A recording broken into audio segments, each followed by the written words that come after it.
ಎಲ್ಲರಿಗೂ ನಮಸ್ಕಾರ. ನಾಳೆ ಭಯಂಕರ ಭೀಮನ ಅಮಾವಾಸ್ಯೆ. ನಾಳೆಯಿಂದ 4 ವರ್ಷ ಐಷಾರಾಮಿ ಜೀವನ. 7 ರಾಶಿಯವರಿಗೆ ಧನ ಲಾಭ, ಮುಟ್ಟಿದ್ದೆಲ್ಲ ಬಂಗಾರವಾಗಲಿದೆ. ಹಾಗಾದರೆ ಅಂತಹ ಅದೃಷ್ಟವಂತ ರಾಶಿಗಳು ಯಾವುವು ಅಂತ ನೋಡೋಣ ಬನ್ನಿ. ಅದಕ್ಕೂ ಮುನ್ನ ನೀವು ಸೂರ್ಯದೇವನ ಭಕ್ತರಾಗಿದ್ದರೆ ವಿಡಿಯೋಗೆ ಲೈಕ್ ಮಾಡಿ. ಹಾಗೆ ನೀವಿನ್ನೂ ನಮ್ಮ ಜ್ಯೋತಿಷ್ಯ ದರ್ಶನ ಚಾನಲ್ಗೆ ಸಬ್ಸ್ಕ್ರೈಬ್ ಆಗಿಲ್ಲ ಅಂದರೆ ಈಗಲೇ ಸಬ್ಸ್ಕ್ರೈಬ್ ಮಾಡಿ. ಹಾಗೆ ಪಕ್ಕದಲ್ಲಿ ಬರೋ ಬೆಲ್ ಐಕಾನನ್ನು ಕ್ಲಿಕ್ ಮಾಡಿ. ನಿಮ್ಮ ಸಮಸ್ಯೆಗಳಾದಂತಹ ಸತಿಪತಿ ಕಲಹ, ಪ್ರೀತಿಯಲ್ಲಿ ಮೋಸ, ಭೂಮಿ ವಿಚಾರ, ಕೋರ್ಟ್ ಕೇಸ್, ವ್ಯಾಪಾರ, ಹಣಕಾಸಿನ ತೊಂದರೆ, ಸಾಲಬಾಧೆ, ಸ್ತ್ರೀಯರು, ಗುಪ್ತ ಸಮಸ್ಯೆ, ಹೀಗೆ ಹಲವಾರು ಸಮಸ್ಯೆಗಳಿಗೆ ಶಾಶ್ವತ ಪರಿಹಾರ ಮಾಡಿಕೊಡುತ್ತಾರೆ. ಡಿಸ್ಪ್ಲೇ ಮೇಲೆ ಕಾಣುವ ಗುರೂಜಿ ನಂಬರ್ಗೆ ಒಮ್ಮೆ ಕರೆ ಮಾಡಿ. ಈ ಸಂದರ್ಭದಲ್ಲಿ ನೀವು ನಿಮ್ಮ ಕುಟುಂಬದ ಜೊತೆಗೆ ಸಂತೋಷದ ಕ್ಷಣಗಳನ್ನು ಕಳೆಯುವಂತಹ ಅವಕಾಶ ಸಿಗುತ್ತದೆ.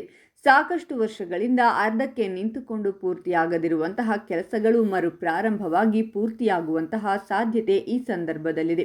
ಒಂದು ವೇಳೆ ಈ ಸಂದರ್ಭದಲ್ಲಿ ನೀವು ಕುಟುಂಬದ ಜೊತೆಗೆ ಯಾವುದಾದರೂ ಅಸಮಾಧಾನ ಅಥವಾ ಭಿನ್ನಾಭಿಪ್ರಾಯಗಳನ್ನು ಹೊಂದಿದ್ದರೆ ಕುಟುಂಬದ ನಡುವೆ ಎಲ್ಲ ಸಮಸ್ಯೆಗಳು ಕೂಡ ಪರಿಹಾರವಾಗುತ್ತವೆ. ಈ ಸಂದರ್ಭದಲ್ಲಿ ರಾಶಿಯವರ ಆರ್ಥಿಕ ಪರಿಸ್ಥಿತಿ ಕೂಡ ಚೆನ್ನಾಗಿರುತ್ತದೆ ಹಾಗೂ ಎಲ್ಲ ಸಾಲಗಳನ್ನು ತೀರಿಸಬಹುದಾಗಿದೆ.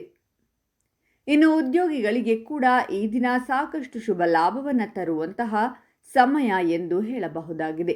ಈ ಸಮಯ ಅನ್ನೋದು ಈ ರಾಶಿಯವರ ಜೀವನದಲ್ಲಿ ಸಂತೋಷವನ್ನು ಹೊತ್ತು ತರಲಿದೆ. ಈ ಸಂದರ್ಭದಲ್ಲಿ ನಿಮ್ಮ ಉದ್ಯೋಗ ಕ್ಷೇತ್ರದಲ್ಲಿ ಕೂಡ ನೀವು ಉತ್ತಮ ರೀತಿಯ ಸಂಪಾದನೆಯನ್ನು ಹಾಗೂ ಬೇರೆ ಬೇರೆ ಸೌಲಭ್ಯಗಳನ್ನು ಪಡೆದುಕೊಳ್ಳುವಂತಹ ಅವಕಾಶವಿದೆ.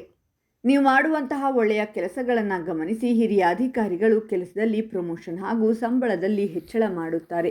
ವ್ಯಾಪಾರ ಮಾಡುವಂತಹ ಈ ರಾಶಿಯವರಿಗೆ ಕೂಡ ತಮ್ಮ ಬ್ಯಾಂಕ್ ಬ್ಯಾಲೆನ್ಸ್ ಹೆಚ್ಚಿಸಿಕೊಳ್ಳುವಂತಹ ಅವಕಾಶ ಸಿಗಲಿದೆ. ಒಂದು ವೇಳೆ ಹೊಸ ಮನೆ, ಪ್ರಾಪರ್ಟಿ ಅಥವಾ ವಾಹನವನ್ನು ಖರೀದಿ ಮಾಡುವಂತಹ ಯೋಜನೆಯನ್ನು ಹೊಂದಿರುವಂತಹ ಜನರಿಗೂ ಕೂಡ ಇದು ಶುಭ ಸುದ್ದಿ ತರುವಂತಹ ಸಮಯವಾಗಿದೆ. ಅರ್ಧಕ್ಕೆ ನಿಂತ ಕೆಲಸಗಳು ಮತ್ತೆ ಸಂಪೂರ್ಣವಾಗಿ ಯಶಸ್ವಿಯಾಗಲಿವೆ.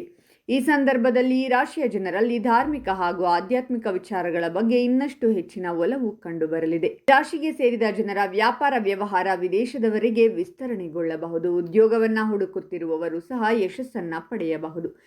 ತಾಯಿಯ ಆರೋಗ್ಯಕ್ಕೆ ಸಂಬಂಧಿಸಿದ ಕೆಲವು ಒಳ್ಳೆಯ ಸುದ್ದಿಗಳನ್ನು ನೀವು ಪಡೆಯಬಹುದು.